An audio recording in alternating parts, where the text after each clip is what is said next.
Hello student, स्वागत है आप सभी का हमारे यूट्यूब चैनल पर जिसका नाम है सौरभ क्लासेस फॉर हिस्ट्री। मैं सौरभ आप सभी का अपने इस क्लास में स्वागत करता हूं।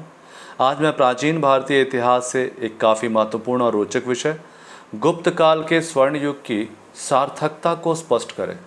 अर्थात गुप्त काल को आप स्वर्ण युग मानते हैं या नहीं, इसकी सार्थकता सिद्ध करने का प्रयास करना है। तो चलिए बिना समय गंवाए हम अपने इस प्रश्न को प्रारंभ करते हैं। गुप्त काल को स्वर्ण युग मानने की व्याख्या उस युग की उपलब्धियों एवं खामियों के आधार पर की जा सकती है।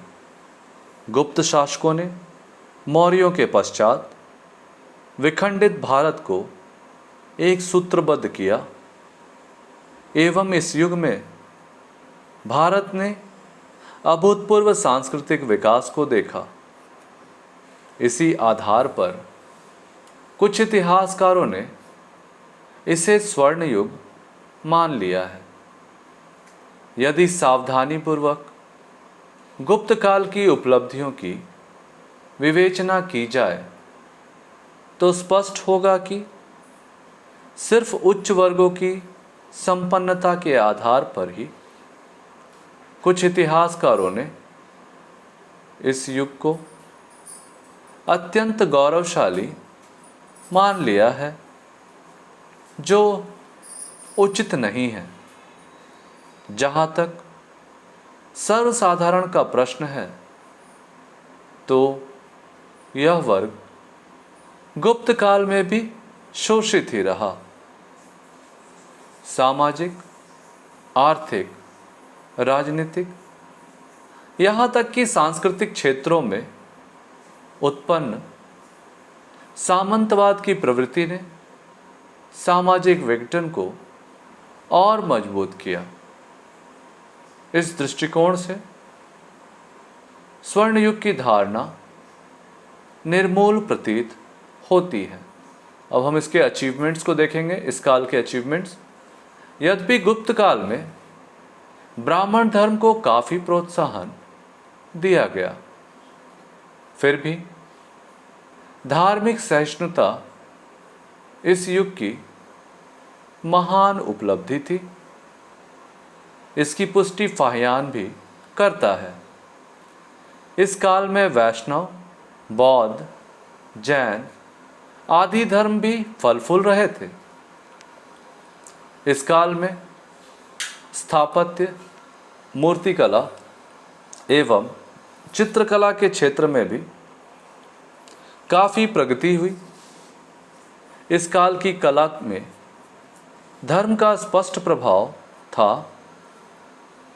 गुप्तकालीन मंदिरों में सांची, लद्दाख, देवगढ़, अजंता, एलोरा आदि की मंदिरें मुख्य हैं।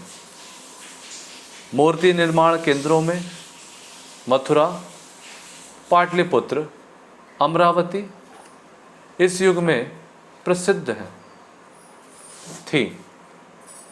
अजंता की गुफा चित्र इस युग की अमूल्य धरोहर है।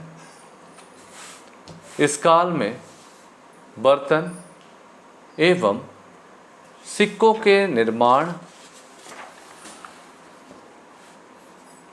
कला का भी विकास हुआ। ठीक है।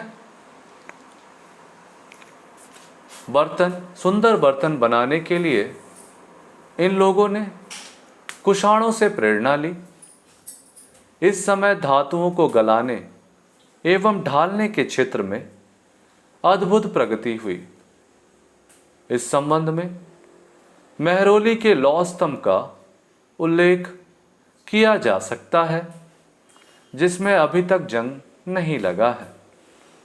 इस काल में संगीत, साहित्य, शिक्षा आदि क्षेत्रों में भी महत्वपूर्ण प्रगति हुई। संगीत के क्षेत्र में कई सिक्कों पर समुद्रगुप्त को वीणा वादन करते हुए दिखाया गया है।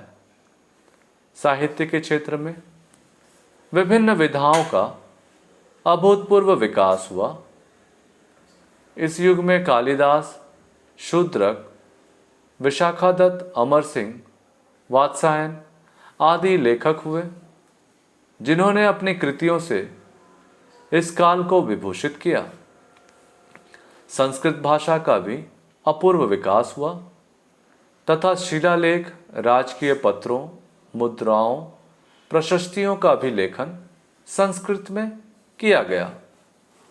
प्रयाग प्रशस्ति के लेखक हरिसेन इस युग में संस्कृत के अद्भुत विद्वान थे। नालंदा विश्वविद्यालय की स्थापना इसी काल में हुई थी।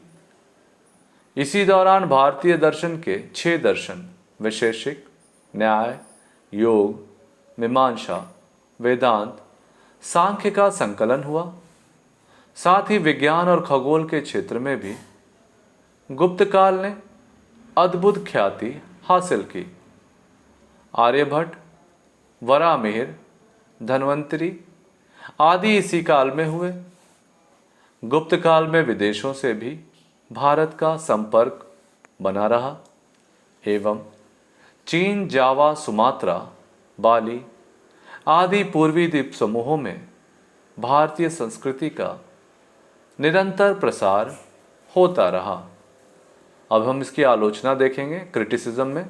इन सभी उपलब्धियों के बावजूद इस काल में सामंतवादी प्रवृत्ति का भी उदय हो गया, जिसने इन सारी उपलब्धियों को धूमिल कर दिया।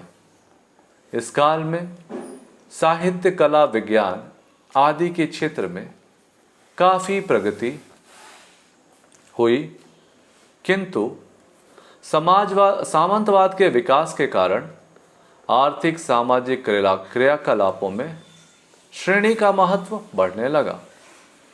श्रेणी की बढ़ती शक्ति का प्रमाण यही है कि अब वे सिक्के भी चलाने लगे एवं सेना भी रखने लगे। क्षेत्रीय अधिकारियों के हाथों में आर्थिक शक्ति सिमटती जा रही थी एवं ब्राह्मणों को मुक्त भूमि दान देने से राजकीय आय पर बुरा प्रभाव पड़ा। औद्योगिक उत्पादन की कमी एवं वाणिज्य व्यापार के पतन के कारण कृषि पर ज़्यादा बोझ पड़ा, जिससे कृषकों का जबरदस्त शोषण हुआ। सामंतवाद के विकास के कारण शूद्रों एवं औरतों की स्थिति में गिरावट आई तथा विभाजन कठोर हो गया।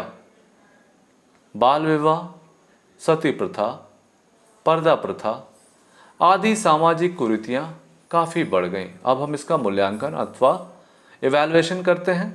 इस प्रकार गुप्त काल की उपलब्धियों का आलोचनात्मक मूल्यांकन करते हैं तो हम पाते हैं कि गुप्त काल की कला एवं साहित्य के अलावे अन्य किसी भी क्षेत्र में गुप्त काल को भारतीय इतिहास का अत्यंत गौरवशाली युग स्वीकार नहीं किया जा सकता।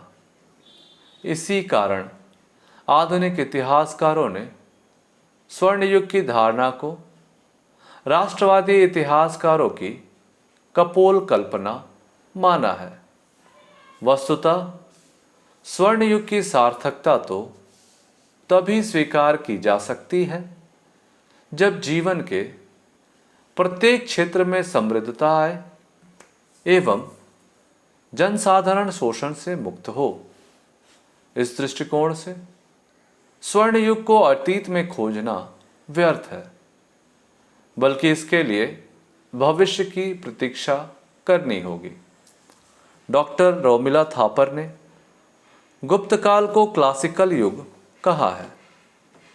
क्लासिकल युग से तात्पर्य उस युग से है जिसमें उच्च कोटि की सांस्कृतिक उपलब्धियां मिलती हैं एवं जिसकी संस्कृति अन्य युगों की उपलब्धियों के मूल्यांकन का आधार बन जाए। काफ़ी हद तक गुप्त काल को क्लासिकल युग कहना एक सही मूल्यांकन उत्प्रतीत होता है। इस तरह से हमारा यह विषय यहाँ समाप्त होता है। आपको मैंने इससे पूर्व गुप्त काल स्वर्ण युग था, इस पर एक वीडियो अपलोड किया था और यह जो प्रश्न है गुप्त काल की सार्थकता सिद्ध कीजिए। अथवा ऐसे भी पूछा जा सकता है कि गुप्त काल को स्वर्ण युग मानते हैं तो इसके, और नहीं मानते हैं तो इसके पक्ष में या विपक्ष में अपने उत्तर को प्रस्तुत करें। जब इस तरह से क्रिटिकल एनालिसिस का सवाल आता है तो आपको थोड़ा अप्रोच चेंज करना पड़ता है और इस तरह से राइटिंग की जाती है। तो आज के लिए बस इतना ही। धन्यवाद।